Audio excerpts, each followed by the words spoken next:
Okay friends, এই pocket router কি সকল সিম সাপোর্ট করে বাংলাদেশে? তো এই সম্পর্কে আমরা আজকে দেখব। তো welcome to Satellite Mind and I am Saiful Islam and let's go. Okay, এই হচ্ছে আমাদের সিম কার্ড যেগুলো বাংলাদেশে আছে সবগুলো। তো এই সবগুলো সিম কার্ড কিন্তু এই 5টা অপারেটরই কিন্তু আছে। একটা হচ্ছে গ্রামীণফোন, আর একটা হচ্ছে বাংলালিংক, আর এটা হচ্ছে রবি, এয়ারটেল, আর এটা হচ্ছে টেলিটক। তো এই হচ্ছে আমাদের 5টা সিম, আর আমরা একটা একটা করে এই হচ্ছে ইজেক্ট করার একটা পিন। তো একটা একটা করে আমরা চেক করব। এখন রাউটার কিটটা কিন্তু অন আছে, আর এই হচ্ছে ওকে, আমি এটা খুলছিলাম এর আগে। এই হচ্ছে ট্রে, তো এরকম। তো আমরা গ্রামীণফোন দিয়ে টেস্ট করি। তো আমার এই সিমটা একটু সমস্যা না, এই ওকে সেট হয়ে গেছে। সিমে সমস্যা নেই, অ্যাকচুয়ালি লাগাতে সমস্যা হয়, যেহেতু মাইক্রো সিম আমি ব্যবহার করি মোবাইলে। আর এখন কিন্তু লাগে গেছে, আর এটা এখন রিস্টার্ট নিতেছে, কারণ নতুন সিম ইজেক্ট করলে অন অবস্থায় এটা কিন্তু রিস্টার্ট নেয়, আর এটা কিন্তু খুব একটা ভালো ব্যাপার। ওকে, রিস্টার্টিং। এখন কিন্তু গ্রামীণফোন সিম আমি কিন্তু লাগিয়েছি।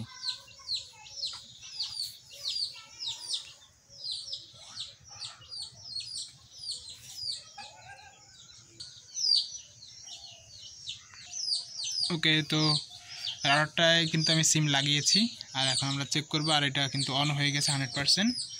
আর লেটস গো। এই হচ্ছে আমাদের ল্যাপটপ। তো আমরা ওয়েবসাইটে যাই। ওকে, 192.168.0.1, আর এই হচ্ছে লোডিং, আর এই হচ্ছে পাসওয়ার্ড আর log in. Okay, LTE Grameenphone আপনারা দেখতেছেন কিন্তু গ্রামীণফোন দিয়ে চলতেছে।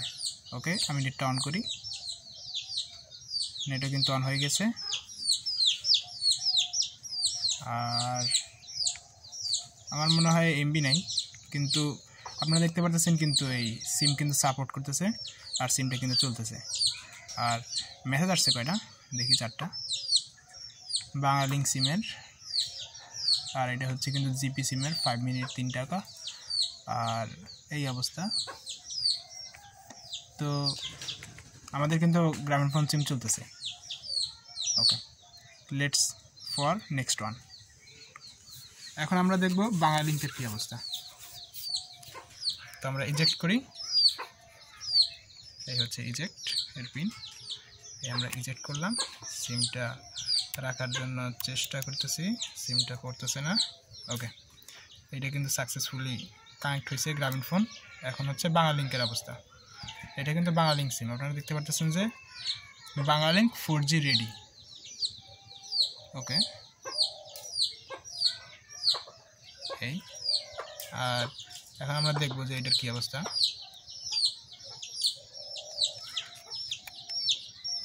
ওকে, এখন কিন্তু আবার রিস্টার্ট নেবে।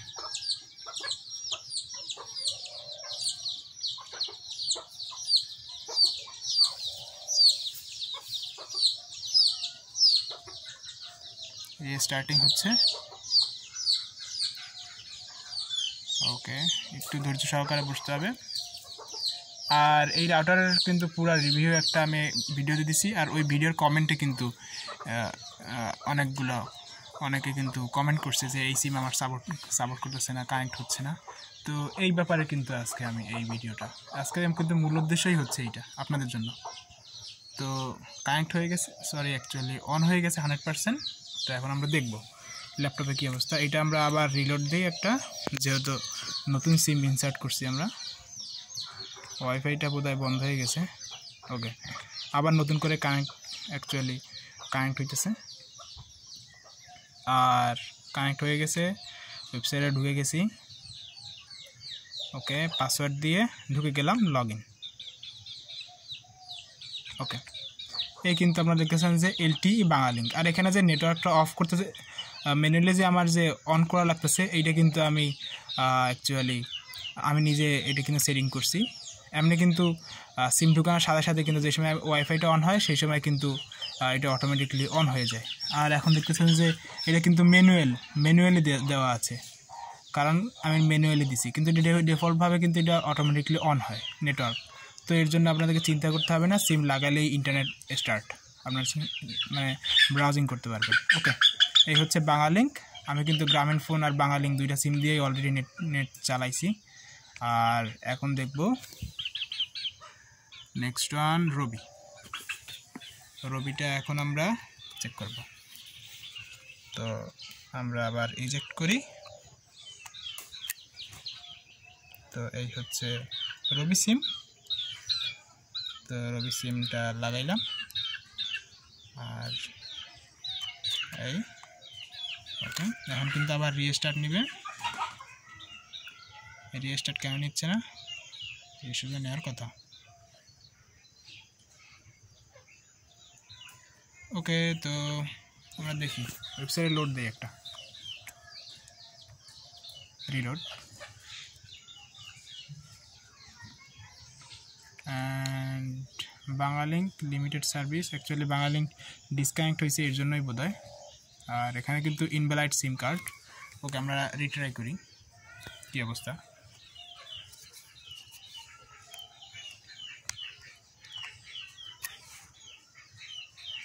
সিমটা অনেক পুরানো, এর জন্য বোধ হয়।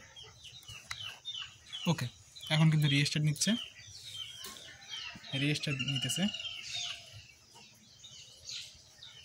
আর নাও রিস্টার্টিং, আশা করি কাজ করবে। কারণ এই রবি একমাত্র সিম যেটা দিয়ে আমি নেট চালাই নাই, কিন্তু গ্রামীণ ফোন, বাংলালিংক, এয়ারটেল দিয়ে আমি চালাইছি।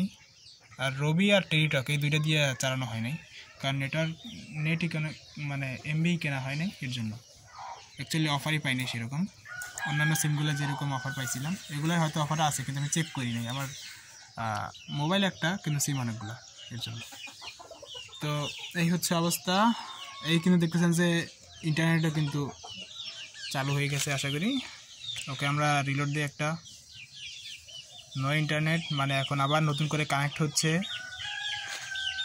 কানেক্টিং অ্যান্ড নাও কানেক্টেড, আশা করি রিলোড দিতে পারি। ওকে, রিলোড হয়ে গেছে। আমি পাসওয়ার্ড দিয়ে আবার ঢুকে গেলাম, লগ ইন। আবার লিমিটেড সার্ভিস না, দেখেছেন যে রবি, আর এটা কিন্তু ফুল নেটওয়ার্ক দেখাচ্ছে। আমি মনে হয় রবিতেই নেট কিনলে ভালো হইতো। দেখতে হবে রবির কী অবস্থা। আর সিম মেসেজ, এগুলো বোধহয় পুরাতন মেসেজ বা নতুন মেসেজও আসতে পারে। ওকে, আমরা টাইম ওয়েস্ট না করে এর পরের সিমটাই যাই। তো রবিও চলে গেল, যে রবিও কিন্তু কানেক্ট হয়। তো এখন আমরা রবিটাও কিন্তু চেক করা শেষ। এখন এয়ারটেল। আর আমি বলে রাখি যে সকল সিম কিন্তু কানেক্ট হবে, কিন্তু অনেকে যে বলতেছে যে কানেক্ট হইতেছে না। তো এই জিনিসটা কিন্তু কীরকম লাগতেছে আমার কাছে, যে ওনারা কি কানেক্ট করতে পারে নাই, নাকি সিমের সমস্যা, না কীরকম কী সমস্যা। তো সেই জিনিসটা কিন্তু আমি ডিসক্রাইব করতে পারতেছি না, কারণ যেটা কিন্তু আলাদা আলাদা পার্সন ভেদে কীরকম, বা ডিভাইস ভেদে, বা সিম ভেদে। অ্যাকচুয়ালি আপনারা সিমটা আপডেট করে নিলে ভালো হয়। সিমটা আপডেট করলে আশা করি সবগুলো সিম চলবে। কিন্তু এই সিমগুলো কিন্তু অনেক পুরাতন, 2018 সালের, কিন্তু এখন 20 সাল। আর এইটাও কিন্তু অনেক বছর হয়ে গেছে। আর এই সিমটা তো অনেক বছরের পুরানো, 3G সিম। আর এইটাও কিন্তু মনে হয় 16 সালের টেলিটক সিমটা। ওকে, রিস্টার্ট নেওয়ার পর কিন্তু অন হয়ে গেছে। আবার আমরা দেখি কি অবস্থা। রিলোড দিলাম। ওকে, কানেক্ট, ওয়াইফাইতে আবার নতুন করে কানেক্ট হচ্ছে। এই কানেক্ট হচ্ছে, কানেক্টিং। ওকে, সাইট। আর নাও আমি রিলোড দিলাম ওয়েবসাইটে। তো পাসওয়ার্ড দিলাম। পাসওয়ার্ড অ্যাকচুয়ালি সেট করা আছে, অটো দেওয়া আছে, অটোমেটিক। আর এয়ারটেলের কিন্তু হয়ে গেছে। আর কিন্তু আমি নেটটা অন করতে পারতেছি, নেট কিন্তু চলবে।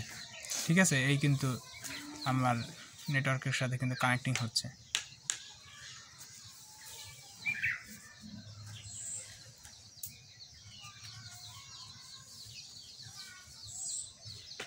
অ্যাকচুয়ালি এয়ারটেল দিয়েও আমি চালাইছি। তো এয়ারটেল দিয়ে কিন্তু খুব দুর্দান্ত স্পিড পাওয়া যায়।